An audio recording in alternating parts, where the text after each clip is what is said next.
The grease was still under my fingernails when I kissed Carla goodbye that morning. 22 years of marriage, and she still wrinkled her nose at the smell of the piston grill clinging to my clothes. "Big day today, babe," she said, straightening my collar with those manicured fingers that never touched anything greasier than her phone screen. The MC Gowan wedding contract came through. 40 grand for one weekend. I whistled low. Not bad for pushing flowers around. It's not just flowers, Vincent. That edge crept into her voice, the one that meant I'd stepped on her toes again. Urban Not Events is about creating experiences, memories. Yeah, I know. I grabbed my coffee and headed for the door. Just saying, 40 grand buys a lot of burgers. The November air bit through my jacket as I walked to my truck. Detroit was coming alive around me, the same gritty resurrection that had been happening for years now. People with money were moving back in, gentrifying the hell out of neighborhoods that had been left for dead. Good for business, I supposed, even if it meant paying 3 times what I used to for a decent supplier. The Piston Grill sat on Corktown's main drag, wedged between a craft brewery and some hipster coffee place that charged $8 for what I could make for 50 cents. But my place? My place had character. Chrome bumpers for tables, license plates covering every inch of wall space, and a jukebox that still played actual records. The breakfast crowd was already forming outside when I pulled up. "Mornin', Vince," called out Big Eddie, a regular since I'd opened the place 15 years ago. "Lions got a shot this Sunday?"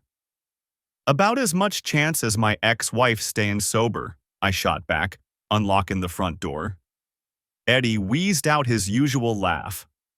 The morning rush hit like it always did, fast and furious.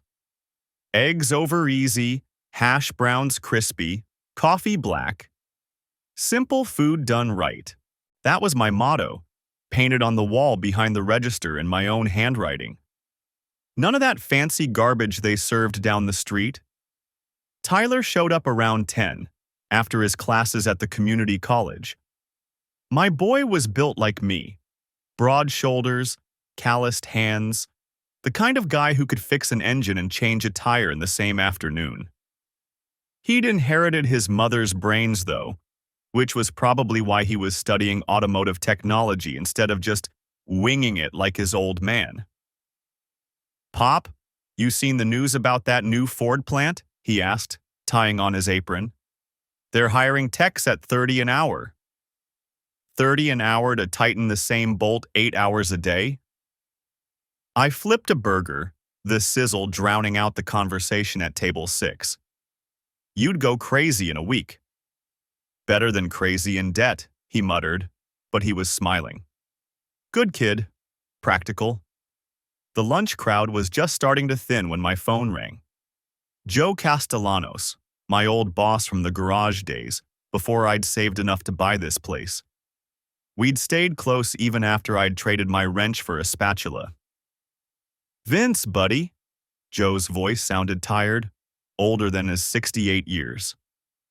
"I got some bad news." My stomach dropped. "What kind of bad news?" "The kind that comes with a funeral. Heart attack last night. Dot found me this morning on the kitchen floor." It took me a second to process. Wait, what?" He laughed, but it came out raspy. "Not me, you moron. My cousin Joe in Philly. The one who used to run parts for the union back in the day. Remember him?" I did remember. Joe Jr., we'd called him, even though he was older than our Joe. He'd been the guy who could get you anything. Parts, tires, even clean paperwork when yours went missing. Connected, but in that old-school way where a handshake meant something. "Dot's asking family to come out for the service, help clean out his shop," Joe continued. "Figured I'd mention it in case you wanted any of his old tools. Guy had some beautiful stuff." "I'll think about it." "When's the service?" Saturday. But Vince? His voice got serious. There might be some old paperwork of yours in his files. From the early days, you know? Might want to grab that before it gets thrown out. After I hung up, I couldn't shake the feeling that something was off about that conversation. Joe wasn't usually the sentimental type, and he'd never cared much about his cousin's business. But then again, death made people act strange. The afternoon crawled by. Carla texted around 3. Some crisis with napkin colors for a baby shower. I sent back a thumbs-up emoji and went back to prepping for the dinner rush. Mia showed up after school, still in her debate team blazer, looking ready to argue with anyone who'd listen. My daughter had gotten her mother's looks. Dark hair, sharp cheekbones, but she'd inherited my stubborn streak times 10. Dad, can you help me with this case study? She dropped her backpack on the counter with a thud. It's about corporate whistleblowing, and I need to understand the legal protections. What kind of whistleblowing? Like when employees report their companies for fraud or safety violations. The case is about this woman who found out her boss was skimming federal contracts. I poured myself a coffee and sat down across from her. What happened to her? They fired her, but she sued and won. The court said she was protected because she was reporting a crime. Mia pulled out her laptop, fingers flying across the keys. But here's the thing. She had to have documentation. Without proof, it would have just been he said, she said. Smart woman. Document everything. Trust. I caught myself. That phrase had been beaten to death lately. Document everything. That's good advice for anyone. We worked through her case study for an hour, batting around legal theories and precedents. Mia was sharp, sharper than I'd been at her age. She'd probably end up a lawyer someday, arguing cases in front of judges while I was still flipping burgers. Carla swept in just as we were finishing up, looking like she'd stepped out of a magazine. Red coat, black boots, hair perfect despite the wind outside. She planted a quick kiss on my cheek and ruffled Mia's hair. How are my 2 favorite people? She asked, but she was already checking her phone.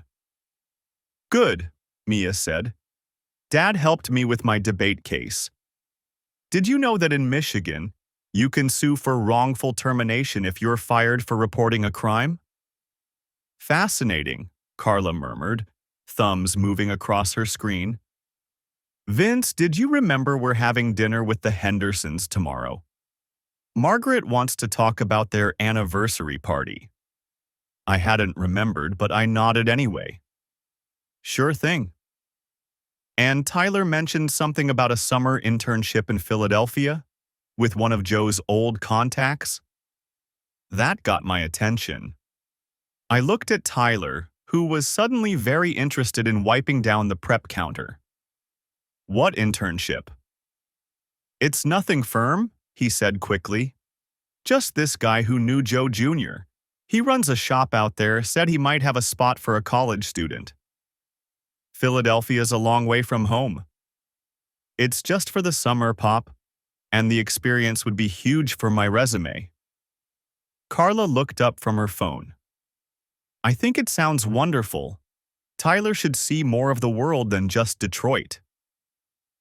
Something about her tone bothered me, but I couldn't put my finger on it.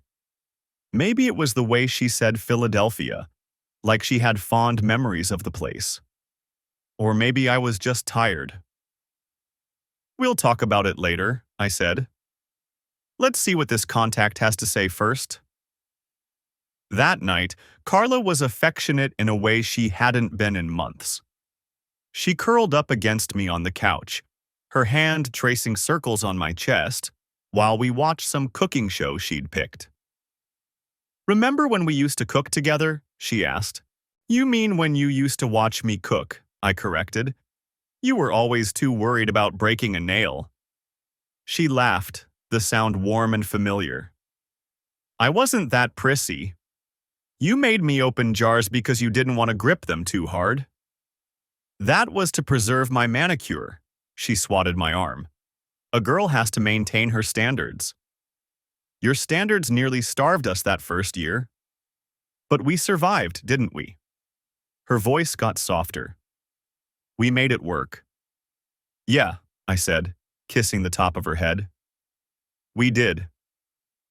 Later, when she was asleep beside me, I stared at the ceiling and tried to figure out why something felt wrong. Carla was being sweet. The kids were doing well. Business was good. Maybe I was just paranoid. Maybe 22 years of marriage had taught me to look for problems even when they weren't there. The next morning brought another crisis at the grill. The coffee machine decided to give up the ghost right in the middle of the breakfast rush. I spent 2 hours on the phone with repair companies, all of them telling me it would be cheaper to buy new than fix the old beast. This machine's older than Tyler, I complained to Lou, my head cook, and the closest thing I had to a business partner.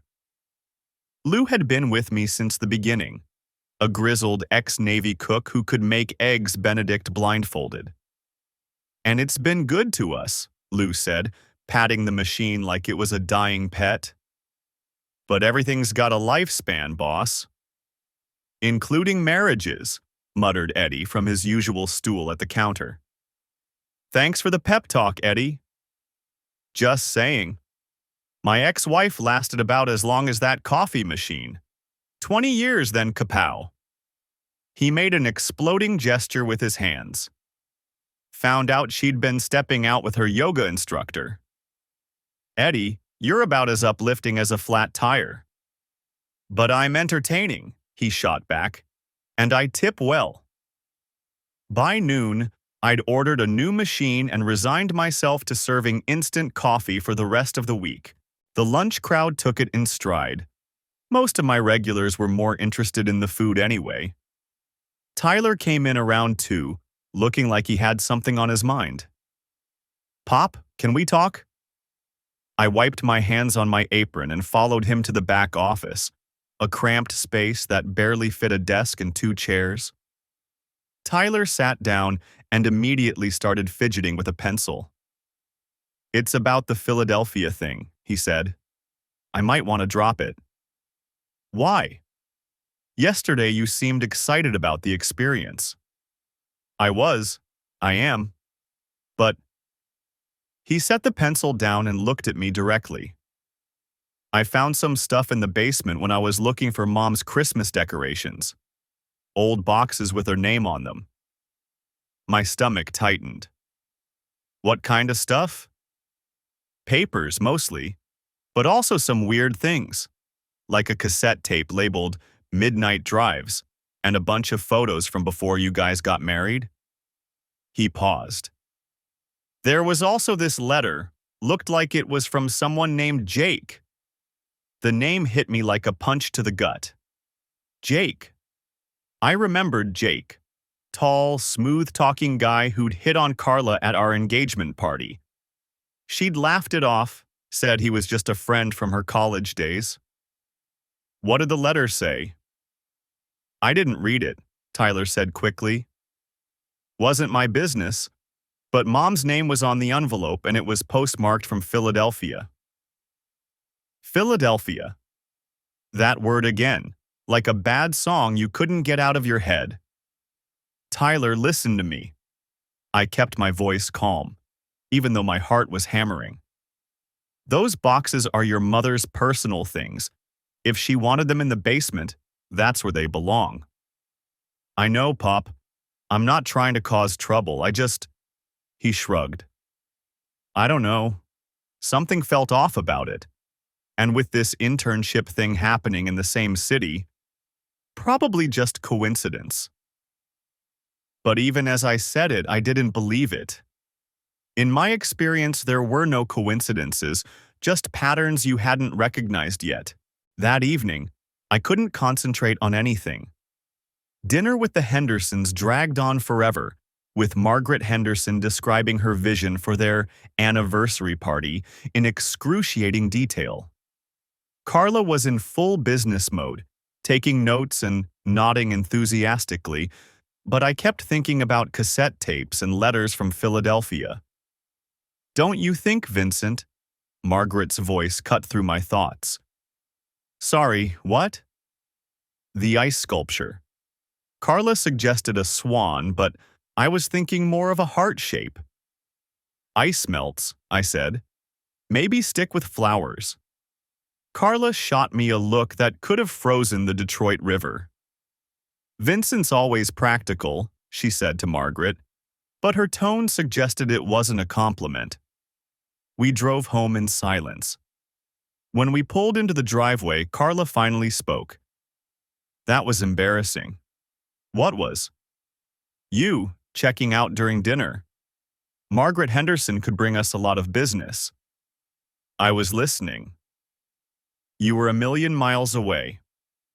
She turned off the engine and looked at me. "What's going on with you lately? You've been acting strange." "Nothing's going on. I'm just tired." "Is this about Tyler's internship? Because if you're worried about him being far from home, it's not about Tyler." She waited for me to elaborate, but I didn't. How could I explain that I was suddenly suspicious of everything? Her enthusiasm for Tyler's Philadelphia plans, her knowledge of the city, the way she'd said Jake was just a friend all those years ago? "Vince." Her voice got softer. "Talk to me." I looked at her sitting there in the passenger seat, her face illuminated by the porch light. She was beautiful, still beautiful after all these years. Maybe I was being paranoid. Maybe I was letting Eddie's cynicism get to me. "I'm fine," I said. "Just had a long day." That night, after Carla fell asleep, I lay awake thinking about the basement boxes. Tyler had said there were photos and papers, things from before we got married. I tried to remember what Carla had been doing in 2003, the year we got engaged. She'd been finishing her degree, working part-time at an event planning company downtown. She'd traveled some for school, study abroad programs, research projects. But Philadelphia? I couldn't remember her ever mentioning Philadelphia. The next morning, I made a decision that would change everything. "Lou, can you handle the breakfast rush alone?" I asked as soon as he walked in. "Sure, boss. You got somewhere to be?" "Just need to take care of something at home." I drove back to the house knowing Carla would be gone. She had a client meeting at 9. Wouldn't be back until afternoon. Mia was at school, Tyler at his morning classes. The house felt empty, like it was holding its breath. The basement was exactly as Tyler had described it. 3 cardboard boxes sat on a metal shelf, each one labeled in Carla's neat handwriting. Carla's keepsakes, college stuff, and memories. They looked innocent enough, just the accumulated junk of someone who couldn't throw anything away. I started with memories. The first thing I found was a photo album from our early dating days. Pictures of us at Tigers games, at the auto show where we'd first met, at restaurants that had long since closed down. I looked younger, happier. So did she. We both looked like people who believed in forever. Under the album was a manila envelope stuffed with letters. Most were from me. Rambling notes I'd written during the 6 months we'd been long distance after she graduated. My handwriting looked like a kid's compared to her elegant script. But there were other letters, too. Thank you notes from friends, birthday cards from her parents, and at the bottom of the pile, 3 envelopes addressed in handwriting I didn't recognize. The return address said, J. McGowan, Philadelphia, PA. McGowan. Like the wedding client Carla had mentioned, the $40,000 score.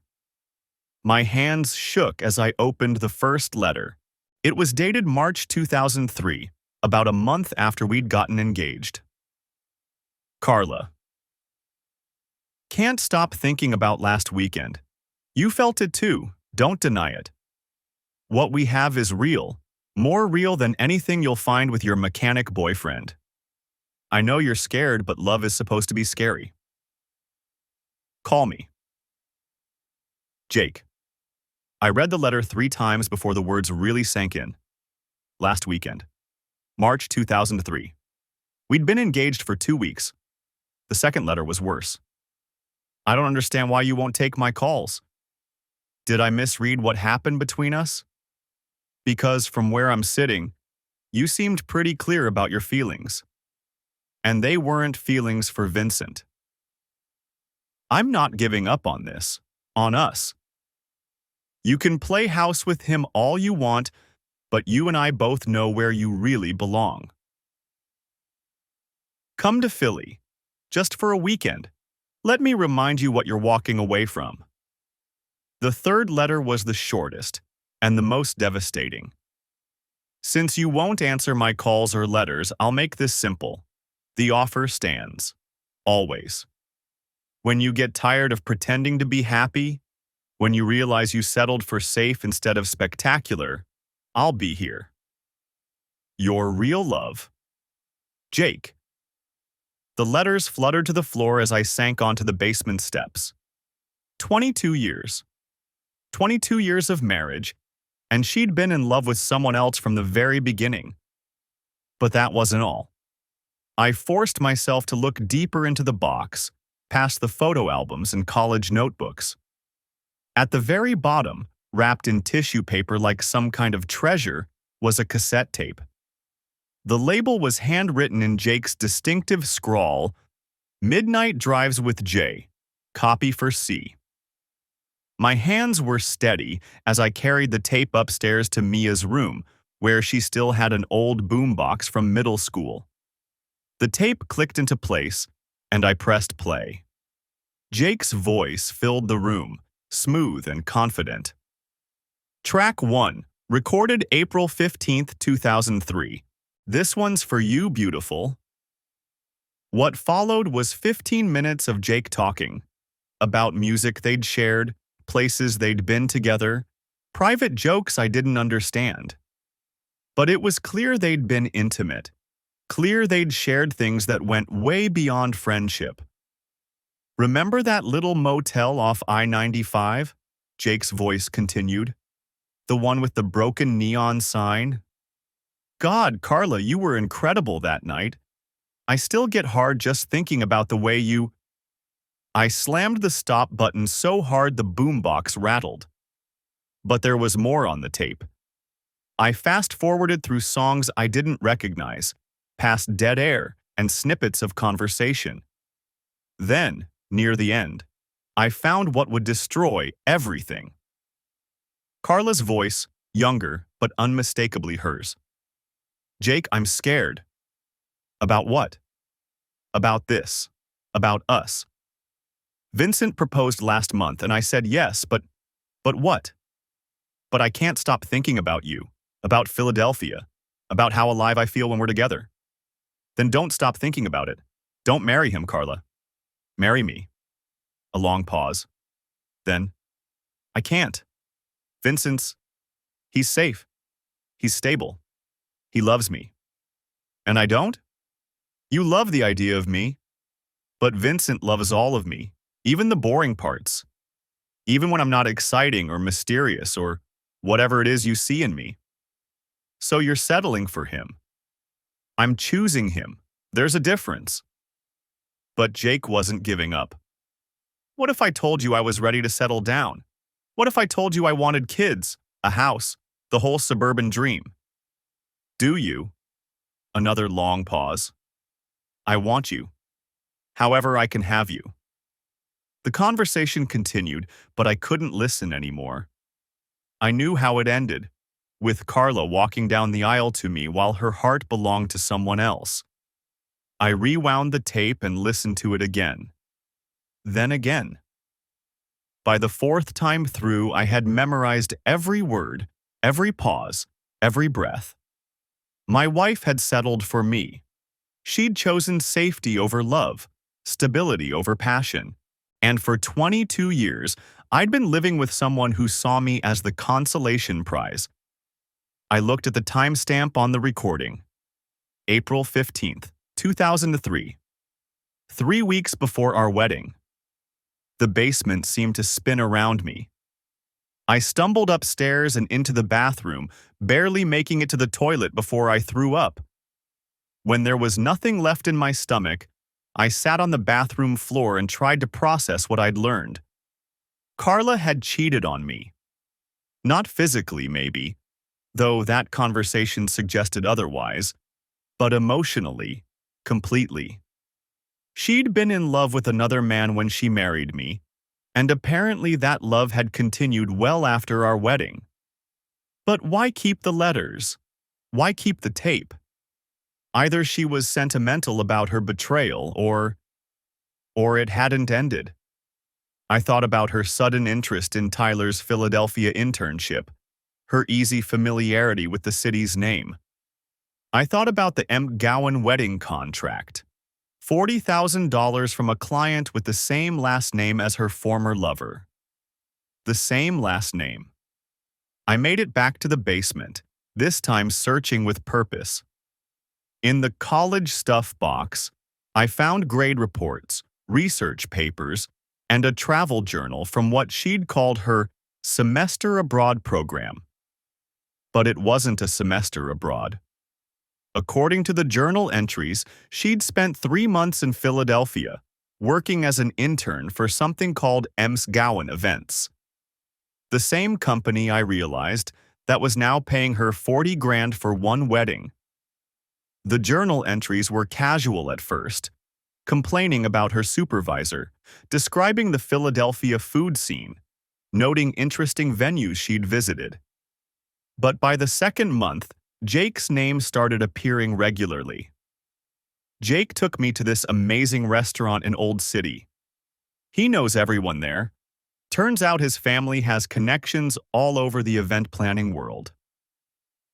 Jake says I have real talent for this business. He thinks I could make a lot of money if I focused on high-end clients. Jake kissed me tonight. I know I shouldn't let it happen, but God, it felt incredible. Vincent would die if he knew. And then, the entry that made everything clear. I'm pregnant. Jake doesn't know yet. I'm not sure I'm going to tell him. We've been careful, but I guess careful isn't enough. I'm supposed to be getting married in 6 months. What am I going to do? The next entry was dated 2 weeks later. Took care of the problem. Jake thinks I had food poisoning. Vincent has no idea I was ever gone. Told him I was visiting my sister in Chicago. I feel empty. Not just physically, but emotionally. Like I made the biggest mistake of my life. But what choice did I have? I sat in that basement for 3 hours, reading every journal entry, every letter, every scrap of paper that told the story of my wife's secret life. By the time I finished, I understood exactly what kind of fool I'd been. Carla hadn't just cheated on me. She'd built an entire relationship with another man while planning our wedding. She'd gotten pregnant by him and had an abortion rather than complicate her safe choice. And judging by the recent appearance of McGowan Events in her business, she'd rekindled contact with Jake sometime in the last few years. Maybe she'd never stopped contact at all. The rage hit me like a physical force. Not the hot, explosive anger I'd expected, but something cold and calculating. 22 years of my life wasted on a woman who'd seen me as second choice from day one. 22 years of building a marriage that had been a lie from the moment she said I do. I carefully put everything back in the boxes, arranging them exactly as Tyler had found them. Then I went upstairs, poured myself 3 fingers of bourbon, and started planning my response. By the time Carla came home that evening, I had made my decision. I wasn't going to confront her with tears and accusations. I wasn't going to demand explanations or beg her to choose me over her memories. I was going to destroy her. "How was your day?" she asked, kissing my cheek like she had thousands of times before. "Fine," I said. "Uneventful." The Henderson anniversary party is definitely happening. Margaret signed the contract this afternoon. She kicked off her heels and started pulling items out of her briefcase. "And I heard from the Emscowan wedding people. They want to add another day to their package. Apparently, Jake McGowan's family is flying in from all over the country." She said his name so casually, like it didn't mean anything, like it was just another client, just another paycheck. "That's great," I said. "Good for business." "Vincent, are you feeling okay? You look pale." I looked at her face, searching for any sign of guilt or recognition. But she was the same Carla she'd always been. Beautiful, confident, completely in control of her performance. "Just tired," I said. "It's been a long week." That night, she curled up against me in bed like nothing had changed. Her breathing evened out within minutes, the deep sleep of someone with a clear conscience. I lay awake until dawn, planning her destruction. The first step was verification. I needed to know if the affair was still ongoing or if McGowan events was just an unfortunate coincidence. So I did what any paranoid husband would do. I checked her phone. Carla was a creature of habit. Her unlock code was our anniversary date, same as it had been for years. At 3 in the morning, while she slept beside me, I scrolled through her messages. Most were business-related: vendors, clients, employees. A few texts with her sister about family gossip. Nothing suspicious until I found the thread labeled J. McGowan, McGowan Events. The messages went back 6 months. J. Heard through the grapevine you're doing excellent work in Detroit. Thought we might find some way to collaborate. C. Jake, I can't believe you found me. How did you get my number? J. I have my ways. More importantly, I have a client with deep pockets who specifically requested that brilliant planner from Detroit for their son's wedding. C. Flattery will get you everywhere. J. I'm hoping it gets me a dinner meeting to discuss terms. The messages continued, growing more personal as weeks passed. Carla had met him twice in Detroit, once in Chicago, and apparently had plans to visit Philadelphia for a site consultation next month. The most recent exchange was from 3 days ago. J. Can't wait to see you again. It's been too long. C. Vincent's been suspicious lately. We should be careful. J. Of what? We're just old friends doing business together. C. You know it's more than that. J. I know. I've always known. I took screenshots of everything, then put her phone back on the nightstand. My hands weren't shaking anymore. The cold rage had crystallized into something harder, more focused. Carla had made her choice 22 years ago, and she was making it again now. She wanted to play games? Fine. But she was about to learn that I played by different rules. The next morning, I called my lawyer. Marcus Webb had handled the grill's legal work since I'd opened it. He was a tough, no-nonsense guy who specialized in small business disputes and personal injury cases.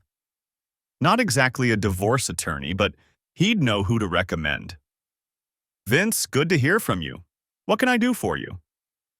I need some advice, Marcus. Hypothetically speaking, if someone discovered their spouse was having an affair, what would be the best way to protect their assets in a divorce? There was a pause. This hypothetical spouse wouldn't happen to be you, would it? Let's just say I'm asking for a friend. Uh-huh. Well, your friend should know that Michigan is a no-fault divorce state, which means adultery doesn't automatically affect property division. But if the cheating spouse has been hiding assets or spending marital money on their affair partner, that could be considered dissipation of marital assets. What kind of evidence would be needed to prove that? Financial records mostly, bank statements, credit card bills, anything showing money spent on the affair. Text messages and emails can help establish the relationship, but the financial stuff is what really matters in court. And what about business partnerships? If the cheating spouse was working with their affair partner professionally, that gets complicated. If they're using the legitimate business to hide personal relationship expenses, or if they're giving the affair partner favorable deals that hurt the marital estate, that could be actionable. I thanked Marcus and hung up, my mind racing. Carla's business was doing well, better than it ever had. But how much of that success was legitimate, and how much was Jake feeding her contracts in exchange for personal benefits? I spent the rest of the morning going through our financial records, bank statements, credit card bills, tax returns. Carla handled most of our bookkeeping, but I'd always had access to the accounts. What I found was interesting. 3 business trips in the last 6 months, each to cities where Jake McGowan had event planning operations. Hotel bills that seemed expensive for a woman traveling alone. Restaurant charges for 2 people. And most damning, a pattern of cash withdrawals that coincided with her text messages to Jake. She'd been careful, but not careful enough. The evidence was there. Proof that she'd been using our money to fund her renewed affair. But evidence wouldn't be enough. I needed leverage. I called my old buddy Tony from the Food Service Suppliers Association. Tony knew everyone in the restaurant business, and his network extended into catering and event planning. Tony, it's Vince. I need some information about a company called McGowan Events, based out of Philadelphia. McGowan Events? Yeah, I know them. High-end outfit. Been around for maybe 20 years. Why? Carla's doing some work with them. I want to make sure they're legitimate. Oh, they're legitimate, all right. But there's been some talk lately. Rumors about tax issues, employee classification problems. Nothing concrete, but the word is that Jake McGowan's been cutting corners to maintain his profit margins. What kind of corners? Paying independent contractors under the table, not withholding proper taxes. Could be trouble if the IRS ever took a close look. I thanked Tony and hung up, pieces of a plan forming in my mind. Jake McGowan was playing fast and loose with employment law, which meant he was vulnerable. And if Carla was working with him, she might be vulnerable too. I spent the next few days gathering information. Public records searches revealed that McGowan Events had been sued twice in the last 3 years, once for unpaid overtime wages, once for discrimination. Jake McGowan had settled both cases out of court, which suggested he preferred to keep his business practices private. But more importantly, I found out that he was recently divorced. His ex-wife had taken him to the cleaners, claiming he'd hidden assets and underreported income. The divorce decree was public record, and it painted a picture of a man who thought rules were suggestions. Perfect. On Friday, I made my move. I started by calling the IRS tip line. Anonymous reporting, they called it. I provided Jake McGowan's name, business address, and a detailed description of the tax avoidance allegations I'd heard through the restaurant industry grapevine. I also mentioned that he might be working with out-of-state partners who were similarly careless about employment law. Then I called the Michigan Department of Labor. Same story, different agency. If Carla was working as an independent contractor for Emskuin events while also being his romantic partner, the line between business and personal expenses would be hopelessly blurred. But the real masterstroke came that evening. Carla was in the kitchen, humming while she prepared dinner. She seemed happy, relaxed, probably looking forward to her upcoming site consultation in Philadelphia. "Honey," I said, wrapping my arms around her waist, "I've been thinking about Tyler's internship opportunity." "Oh? Maybe it's not such a bad idea. Kid could use some experience outside Detroit." She turned in my arms, smiling. "Really? I thought you were worried about him being so far away." "I was, but you're right. He should see more of the world." I kissed her forehead. "Why don't you reach out to your contact there? See if they're still interested." "I'll text Jake McGowan tomorrow," she said, then caught herself. "I mean, Mr. McGowan, the event planner." "No rush. In fact, maybe you could mention it when you see him next week." Her smile faltered slightly. "How did you know about next week?" "You mentioned the site consultation. Philadelphia, right?" "Right. Yes. Just a quick overnight trip to look at venues." "Take your time," I said. "Maybe make a long weekend of it. You've been working so hard lately." That night, I lay in bed, listening to her breathe and thinking about how easy it had been. She'd walked right into the trap, confirming her travel plans and giving me the exact information I needed to set the final piece of my plan in motion. Because Carla wasn't just going to Philadelphia for business. She was going to reconnect with the man she'd really loved all these years, to continue an affair that had started before our marriage and apparently never ended. But this time, there would be consequences. On Monday morning, I made one final call. "Marcus, it's Vince again. Remember that hypothetical friend with the cheating spouse? The one who was obviously you." "Sure." "Well, my friend has decided he doesn't want to wait for the divorce to get messy. He wants to file for legal separation immediately with temporary spousal support and asset preservation orders." "That's aggressive. Is he sure about this?" "He's sure. He's also sure his wife has been commingling business and personal expenses with her affair partner, and he wants forensic accountants to examine all joint accounts and business records." Jesus, Vince, you're talking about nuclear warfare here. Sometimes that's the only language people understand. I hung up and walked into the grill, where Lou was prepping for the breakfast rush. "Boss, you look like hell," he said. "Everything okay at home?" "Everything's about to be perfect," I told him. And for the first time in a week, I actually smiled.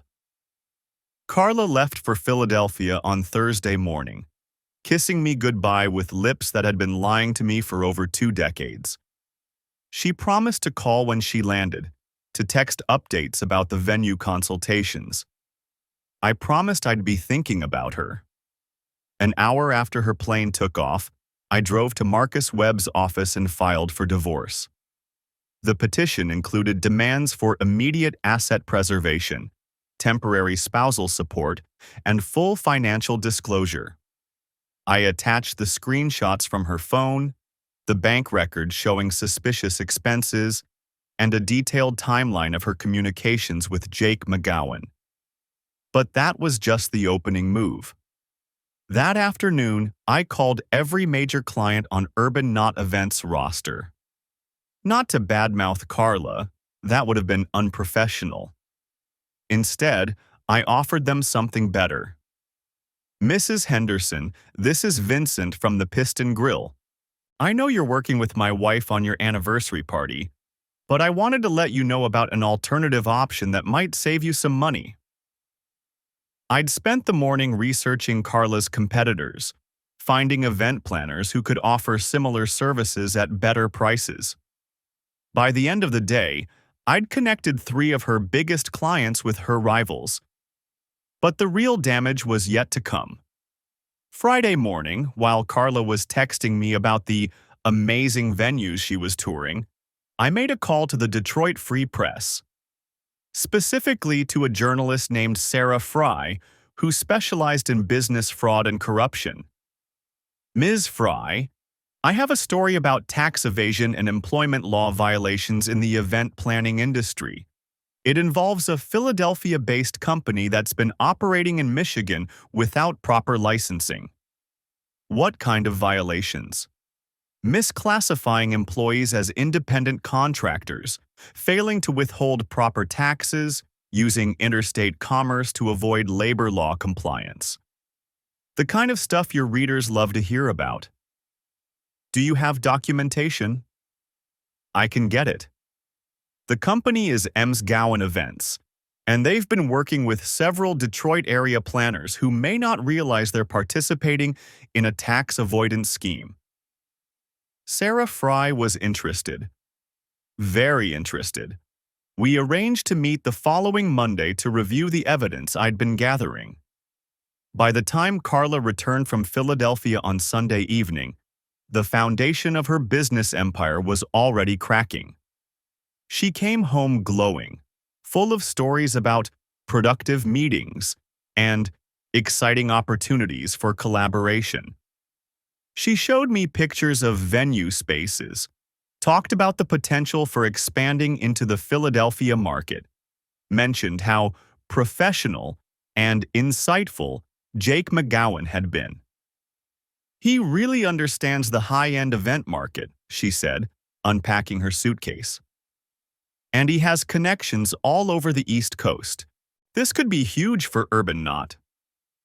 Sounds like you two work well together, I said. We do. We have great chemistry. Professional chemistry, I mean. Of course. That night, she was more affectionate than she'd been in months. She initiated sex for the first time in weeks, and afterward, lying in the dark, she whispered that she loved me. I whispered it back, because what else was I going to do? Tell her I'd spent the weekend destroying her life while she was rekindling her affair? That would spoil the surprise. Monday morning brought the first wave of consequences. Carla was at the kitchen table, laptop open, coffee cooling beside her, when her phone rang. I was pretending to read the sports section, but I could hear every word of her conversation. Mrs. Henderson, good morning. What do you mean you're canceling? I don't understand. We had a contract. Someone offered you a better deal? 3 more calls followed, each one ending with Carla's voice getting higher, more desperate. By the time she hung up from the last client, her hands were shaking. Vincent, something terrible is happening. 4 of my biggest clients just canceled their contracts. They all say they found better deals elsewhere, but that's impossible. I was already giving them rock-bottom prices. I looked up from my newspaper. That's strange. Any idea who they went with instead? Different companies, all of them. She was scrolling frantically through her phone. This doesn't make sense. It's like someone deliberately... She stopped talking, staring at her screen. What is it? There's an email here from some journalist at the Free Press. She wants to interview me about industry practices and my relationship with Gowan Events. Probably just a slow news day, I suggested. You know how reporters are, always looking for a story. But why McGowan Events specifically? Carla's voice was getting smaller. And why me? Maybe Jake McGowan is expanding into Michigan and they want to do a feature story. She didn't look convinced. Neither was I, but for different reasons. That afternoon, while Carla was dealing with her imploding client list, I got a call from Tony at the Suppliers Association. Vince, you might want to know that Gowan Events is getting some unwanted attention from federal agencies. Word is they're looking at tax records going back 3 years. Federal agencies? IRS, Department of Labor, maybe others. Someone dropped a dime on their employment practices, and now the whole operation is under scrutiny. That's unfortunate for them. Might be unfortunate for anyone who's been working with them too. If the feds find evidence of systematic tax avoidance, they could go after business partners as accessories. I thanked Tony for the heads up and went back to my prep work. Across town, Carla was probably starting to realize that her Philadelphia trip might have been a mistake. She came home that evening looking shell-shocked. "Vincent, we need to talk." I set down my beer and gave her my full attention. "What's going on?" "I think I might be in trouble. Legal trouble." "What kind of legal trouble?" The journalist called back. She says she's investigating MC Gowan events for tax evasion and employment law violations. She wants to know about any Michigan companies that have been working with them. "Are you working with them?" Carla hesitated, and in that pause I saw her calculating how much truth she could afford to tell. "Yes. But it's all been legitimate business. Venue referrals, client collaboration, nothing illegal." "Then you don't have anything to worry about." "But what if they think I was involved in whatever MC Gowan events was doing wrong?" "Were you?" Another pause. Longer this time. "No, of course not." I nodded sympathetically. "Then you'll be fine. Maybe you should call a lawyer, just to be safe." "Do you think Marcus would help me?" "Marcus handles business law, not criminal defense. You might need someone who specializes in federal cases." The color drained from her face. "Federal cases?" "Vincent, I never did anything." "I know you didn't. But if the government is investigating McGowan events, you want to make sure you're protected." That night, Carla barely slept. I could feel her tossing and turning beside me, her mind probably racing through every interaction she'd had with Jake McGowan, trying to figure out how much trouble she might be in. I slept like a baby. Tuesday brought worse news. Carla's phone started ringing before sunrise. More clients canceling contracts, vendors demanding immediate payment of outstanding invoices, employees asking whether they'd still have jobs next week. By noon, Urban Knot Events had lost 60% of its client base.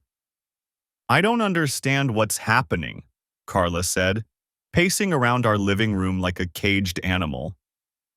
"It's like someone is deliberately sabotaging my business." "Who would do that?" "I don't know. A competitor, maybe?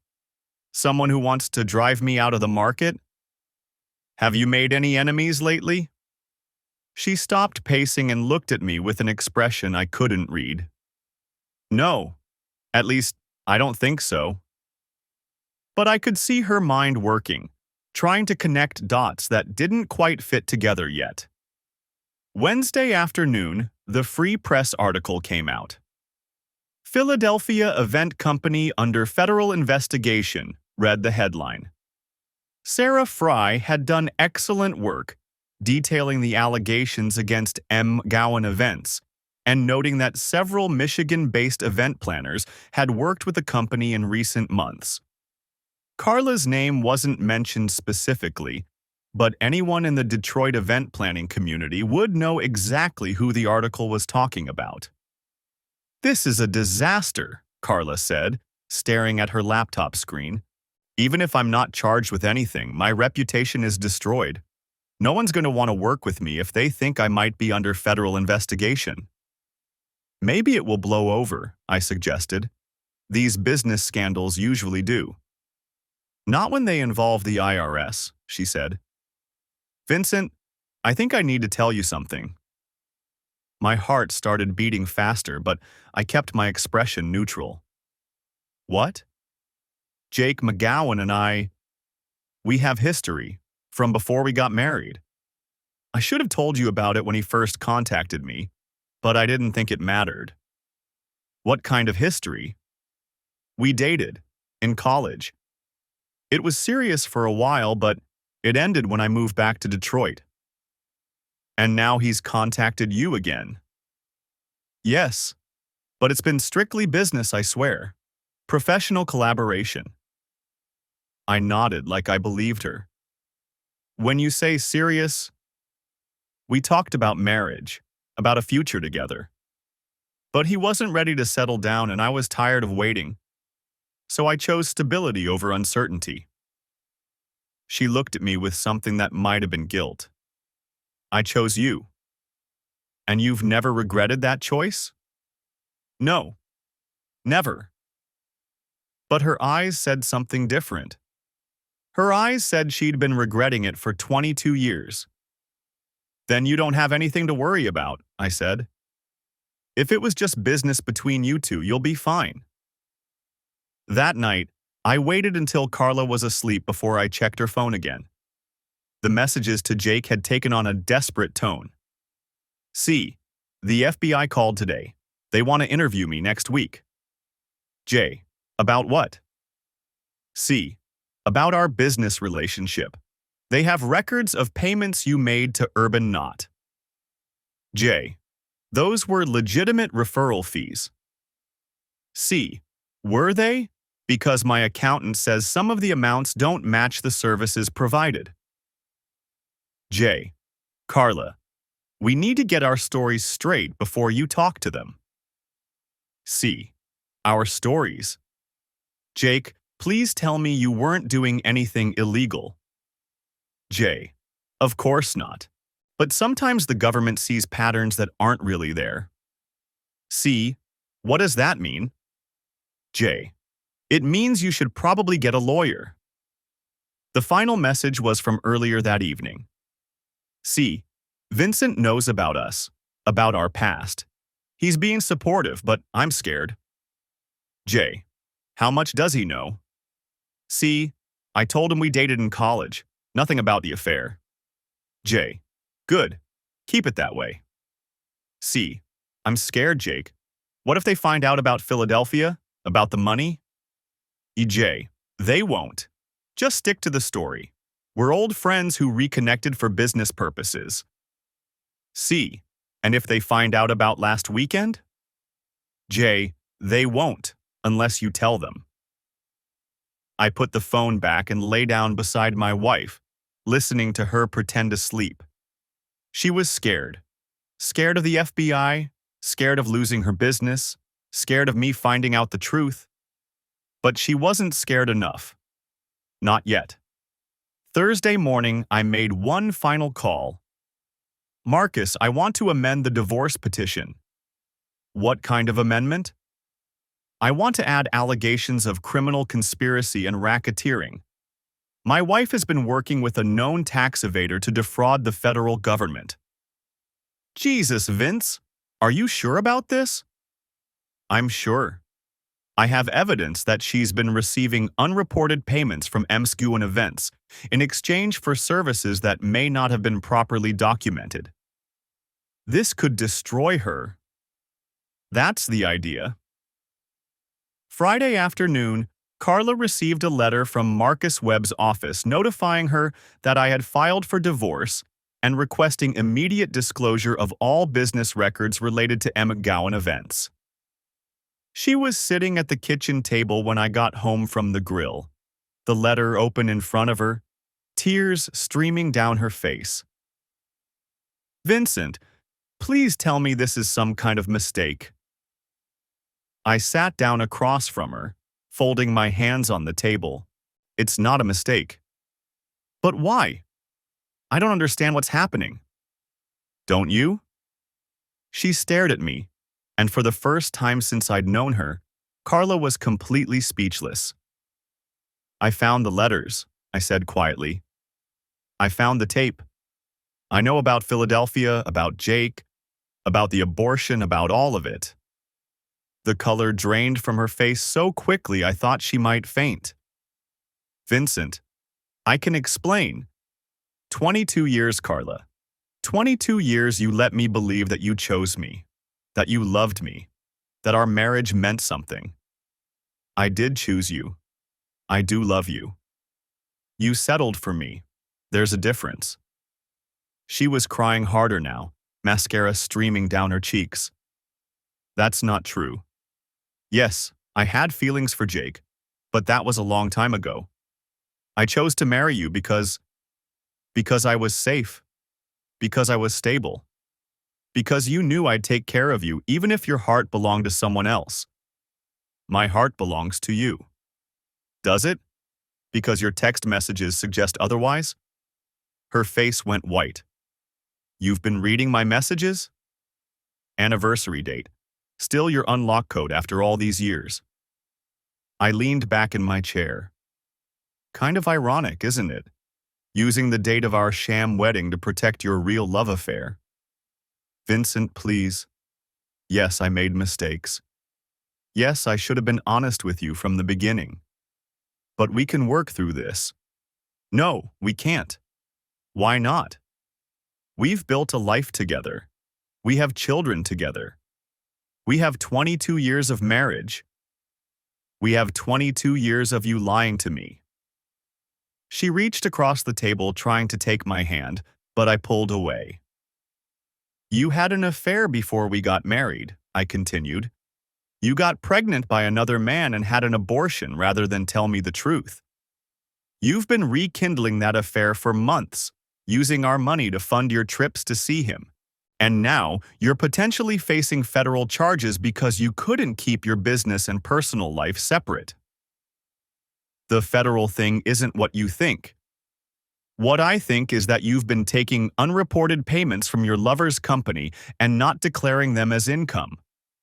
What I think is that you've been using our joint accounts to pay for personal expenses related to your affair.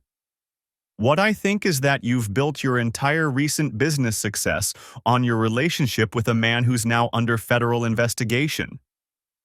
Carla was sobbing now, her carefully composed facade finally cracking completely. Please don't do this, she whispered. I'll end things with Jake. I'll be completely honest with you about everything. We can go to counseling. We can work through this. It's too late for that. It's never too late. Vincent, I love you. I made terrible mistakes. But I love you. I stood up, looking down at the woman who had been my wife for over 2 decades. If you loved me, you wouldn't have spent our entire marriage wishing you were with someone else.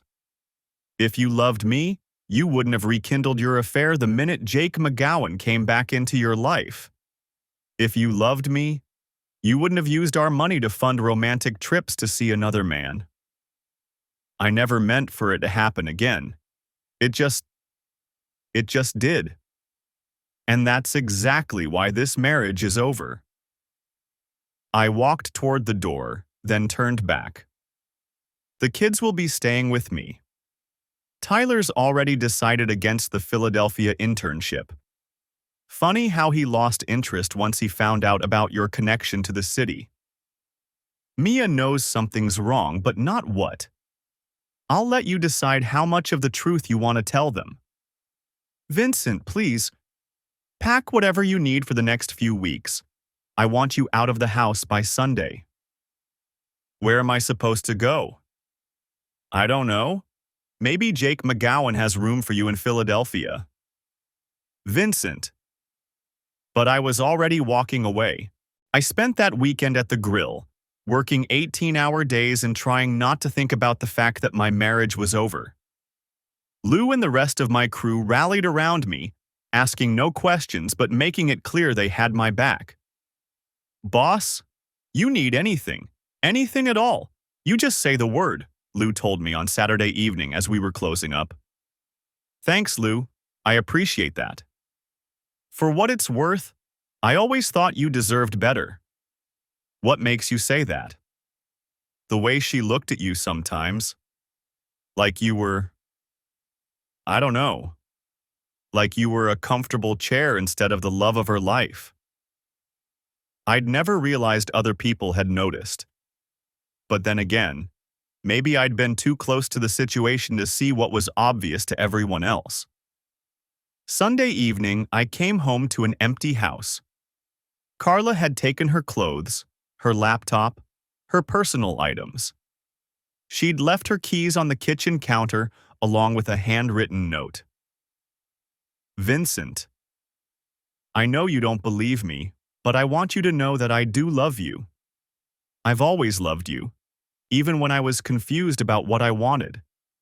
You've been a wonderful husband and father, and I'm sorry I couldn't be the wife you deserved. I hope someday you can forgive me. Carla.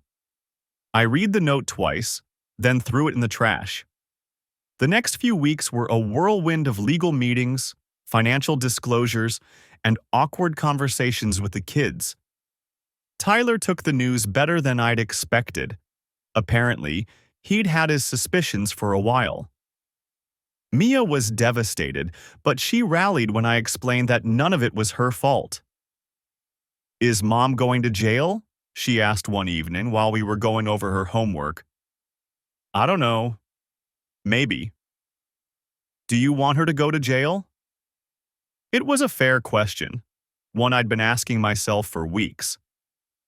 I want her to face consequences for her choices, I said finally. Whether that means jail time or just losing her business, I don't know. But she can't keep hurting people without any accountability. Mia nodded like that made sense. I'm proud of you, Dad. For what? For standing up for yourself. For not just letting her get away with it. Smart kid. She'd probably make a hell of a lawyer someday. The federal investigation into Gowan events moved quickly. By December, Jake Gowan had been charged with tax evasion, employment law violations, and conspiracy to defraud the United States government. Carla was named as a co-conspirator in several of the charges, based on evidence that she'd received unreported payments and helped Gowan classify employees as independent contractors to avoid payroll taxes. Her lawyer, an expensive federal defense attorney she could barely afford, managed to negotiate a plea deal that involved hefty fines, restitution payments, and 5 years probation. No jail time, but her event planning license was revoked, and she was banned from working in the industry for a decade. Urban Knot Events was finished. Jake Gowan wasn't so lucky. He was sentenced to 3 years in federal prison and ordered to pay over $2 million in restitution to the IRS and Department of Labor. The divorce proceedings were less dramatic but no less devastating for Carla. Marcus Webb had done his homework, documenting every suspicious expense, every unexplained cash withdrawal, every piece of evidence showing that she'd used marital assets to fund her affair. The judge was not sympathetic. Mrs. Thompson, he said during the final hearing, you've admitted to using joint marital funds to pursue an extramarital relationship while deceiving your husband about the nature of that relationship. You've also engaged in business practices that resulted in federal criminal charges. Under these circumstances, I see no reason to award you any significant share of the marital estate. Carla walked away from our 22-year marriage with her clothes, her car, and a modest settlement that barely covered her legal fees. I got the house, the restaurant, and primary custody of both kids. Justice, I thought, but it felt hollow. 3 months after the divorce was finalized, I was working late at the grill when she showed up. She looked different, older, tired, wearing clothes that weren't quite as expensive as what she used to buy. But she was still beautiful, still the woman I'd fallen in love with all those years ago. Hello, Vincent. Carla, what are you doing here? I wanted to apologize. Really apologize. Not just the note I left. I finished wiping down the counter and looked at her.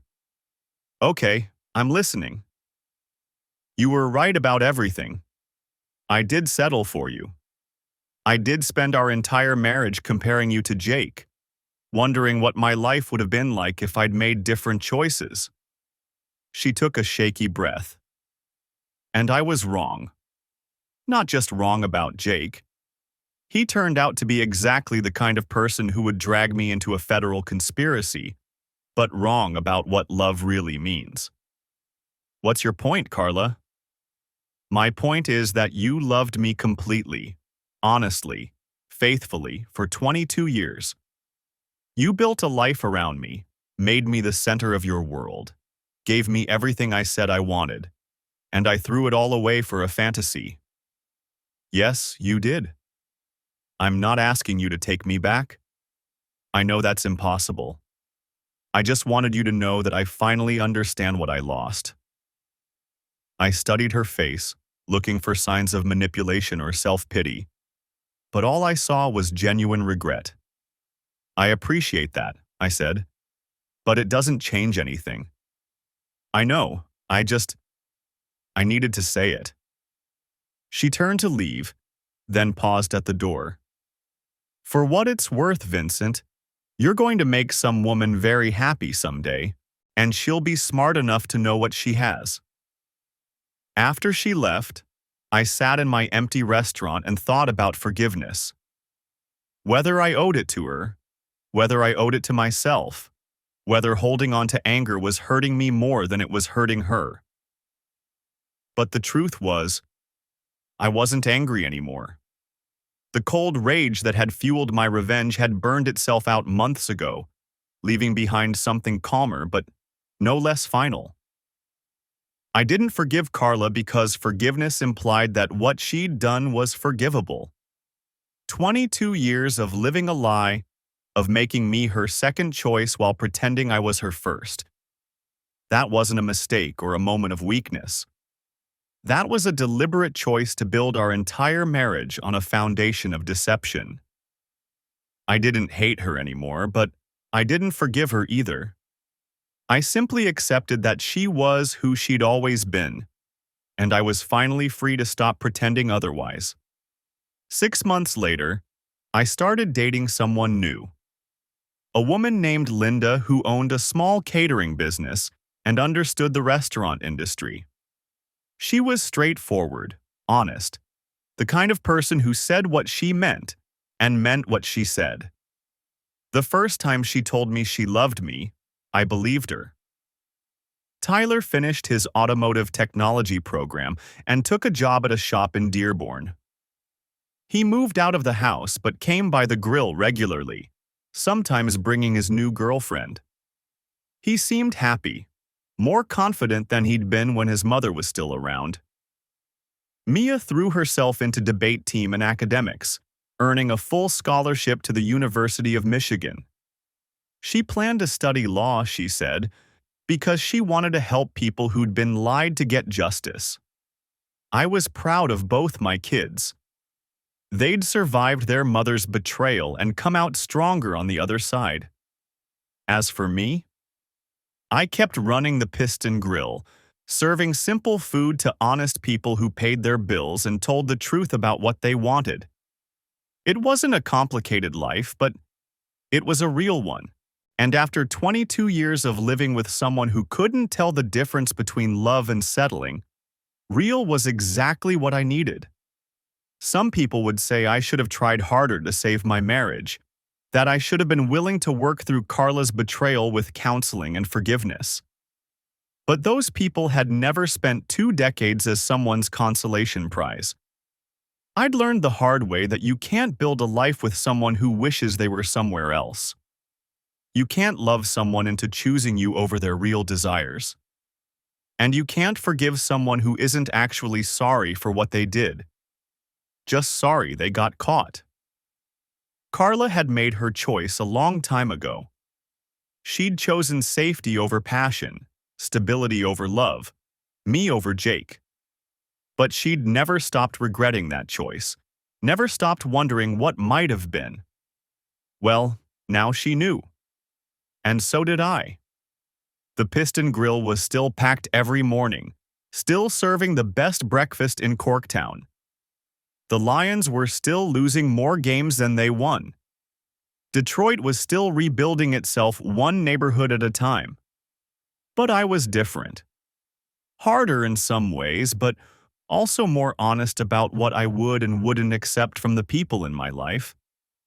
I'd learned that love wasn't enough if it came with conditions, with reservations, with one foot already out the door. I'd learned that sometimes the kindest thing you can do for someone is refuse to be their fallback option. And I'd learned that some betrayals are so complete, so fundamental, that the only healthy response is to walk away completely and build something new. Carla could keep her regrets, her apologies, her newfound understanding of what she'd lost. I had something better. I had my self-respect back.